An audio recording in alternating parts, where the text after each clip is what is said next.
हुकूमत का वजीर-ए-आज़म हाउस में यूनिवर्सिटी बनाने का मंसूबा खत्म करने का ऐलान। 23 से 25 अरब रुपए का मंसूबा बनाकर फंड्स गायब कर दिए गए। वफाकी वजीर एहसन इकबाल का बयान। आइंदा वफाकी तरक्याती बजट 700 अरब रुपए मुख्तस करने का भी फैसला। मुल्क में दिफा में खुद इंहिसारी की जानिब एक और कदम। कराची यार्ड में तैयार करदा मिल्जिम क्लास कारवेट PNS बदर की लॉन्चिंग। जहाज तुर्की की मदद से तैयार किया गया। PNS बदर पाक तुर्क इश्तराक की बेहतरीन मिसाल है। वजीर आजम शहबाज शरीफ का तकरीब से खिताब।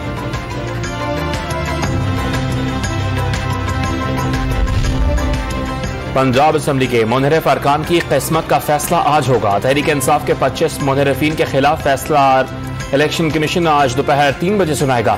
तमाम फरीकैन को फिर नोटिस जारी कर दिया गया। इलेक्शन कमीशन ऑफ पाकिस्तान ने 17 मई को फैसला महफूज किया था।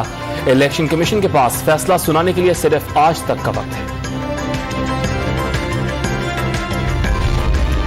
इमरान खान की जानिब से निजी टीवी के मालिक को 40 अरब रुपए का फायदा पहुंचाने के खिलाफ पंजाब असम्बली में करारदाद जमा। हुकूमत से तहकीकात और रिकवरी का मुतालबा। 5 साल के दौरान टीवी फीस की मद में बिजली सारिफिन से 36 अरब रुपए की वसूली का इंकशाफ। सिर्फ 2021-22 में 5 अरब 94 करोड़ रुपए वसूल किए गए। कौमी असम्बली में तफसीलात पेश कर दी गई।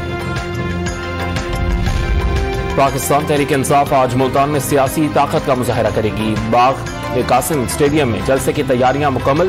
पंडाल में कुर्सियां लगा दी गई। स्टेज भी तैयार। इमरान खान आज जलसे में खिलाड़ियों को इस्लामाबाद मार्च की तारीख बताएंगे।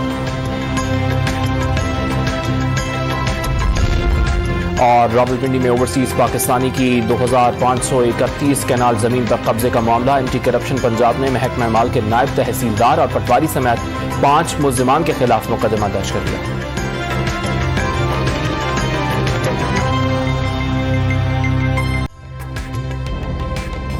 ताज़ा तरीन वीडियोस के लिए हमारा YouTube चैनल सब्सक्राइब करके बेल आइकन प्रेस करिए ताकि आपको मिले हर अपडेट सबसे पहले।